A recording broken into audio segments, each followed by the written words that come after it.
আসসালামু আলাইকুম রহমতুল্লাহ। আজকে তিনটা কোয়েশ্চেন লিখে রেখেছি, যেটা হচ্ছে যে আয়নায় ঘড়ি দেখার ক্ষেত্রে খুব সহজে এটা বের করা যায় কিভাবে। তো আমি এখানে তিনটা কোয়েশ্চেন লিখে রেখেছি যে আয়নায় দেখা গেল ঘড়িতে 9:30 বাজে, তাহলে প্রকৃতপক্ষে সময় কত। আরেকটা কোয়েশ্চেন লিখেছি একটা ঘড়িতে তিনটা তিনটা মিনিট, তিনটায় কত মিনিট এটা হবে, এটা হচ্ছে 3:20।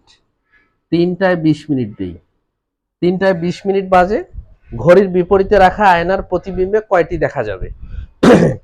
3 নম্বর কোয়েশ্চেন, ঘড়িতে 4:40 বাজলে আয়নাতে কত দেখাবে। 3 নম্বর কোয়েশ্চেনটা ক্যাডেট ভর্তি পরীক্ষা 25-এ আসছে। 2 নম্বর কোয়েশ্চেনটা আইবিবিএল ক্যাশ 2017 সালে আসছে একটা ব্যাংকের পরীক্ষায়। আর হচ্ছে প্রথম কোয়েশ্চেনটা 37তম বিসিএস প্রিলিমিনারিতে আসছে। তো এটা আমরা কিভাবে করতে পারি, এটা করার হচ্ছে একটা সহজ টেকনিক। যে যে সময়টা দেয়া আছে এই সময়টা আমরা বিয়োগ করব হচ্ছে 23:60 থেকে বিয়োগ করব হচ্ছে 9:30।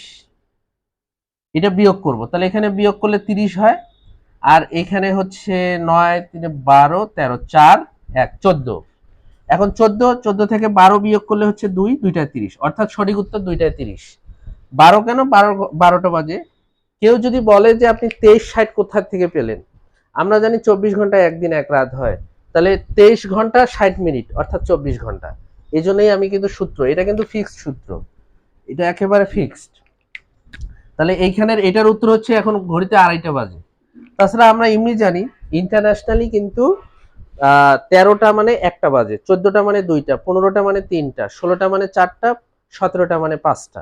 ঠিক সেই কারণেই 14 থেকে 12 বাদ দিলে 2টা 30 হয়। তার মানে আয়নায় দেখা গেল ঘড়িতে 9:30 বাজে, তার প্রকৃতপক্ষে সময় হলো 2:30। ওকে, এটা 1 নম্বর হয়ে গেল। 2 নম্বর যেটা আছে সেটা কি বলছে, যে একটা ঘড়িতে 3:20 বাজে, ঘড়ির বিপরীত সময় কত, তাহলে 23:60 থেকে বিয়োগ করব আমি 3:20, তাহলে এখানে হচ্ছে 40। আর 3 3 শূন্য 1, 3 3 শূন্য, আর হচ্ছে কত, 2 2 থাকে, 2 20। অর্থাৎ এখান থেকে 12 বিয়োগ করলে 40 থাকে, 20-এর থেকে 12 বিয়োগ করলে 8 হয়। অর্থাৎ এখানে বাজে 8:40।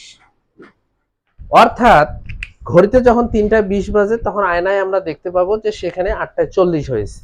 কারেক্ট অ্যান্সার কিভাবে হলো, 23 ঘন্টা 60 মিনিট থেকে আমি 3:20, প্রশ্নে যেটা দেয়া থাকবে সেটা বিয়োগ করব। তাহলে 60 মিনিট থেকে 20 মিনিট বাদ দিলে 40, আর 23 থেকে 3 বাদ দিলে 20, এই 20 থেকে যদি 12 বিয়োগ দেই তাহলে কিন্তু 8:40 চলে আসে। এটা কিন্তু আমাদের ইজিলি হয়ে গেল। লাস্ট কোয়েশ্চেন, ঘড়িতে যদি 4:40 বাজে তাহলে আয়নাতে কত দেখাবে। তাহলে কত দেখাবে, তাহলে আমরা 23:60 থেকে 4:40 বিয়োগ দিব, 4:40, তাহলে এখানে 20 হয়। আর 4 আছে 13 মিনিট 9, হাতে করি 1, এখানে 2 1 19, 19 থেকে 12 বাদ দিলে এখানে 20 হয়। আর এখানে 2 আছে 7, 7:20। অর্থাৎ ঘড়িতে যদি 4:40 বাজে তাহলে আয়নাতে দেখাবে 7:20। এখন কেউ যদি বলে 12 থেকে বিয়োগ করলেই তো নরমালি হয়, হ্যাঁ সবগুলো অঙ্ক হবে না। এই জন্য এইটা হচ্ছে খুবই একটা ইফেক্টিভ ফর্মুলা, 23:60। 23:60 কেন, কারণ 23 ঘন্টা 60 মিনিট মিলে হয় 24 ঘন্টা।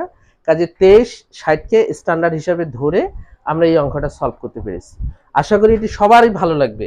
তাহলে এখন থেকে আয়নায় কোনো অঙ্ক দেখলে, উল্টা করে দেখলে যে সময়টা যা দেখা যায়, আমরা এই 23:60 থেকে সেই প্রশ্নে দেওয়া অঙ্কটা বিয়োগ করলেই আমাদের কাঙ্ক্ষিত উত্তরটা চলে আসবে। সবাই আশা সবাইকে ধন্যবাদ। আল্লাহ হাফেজ।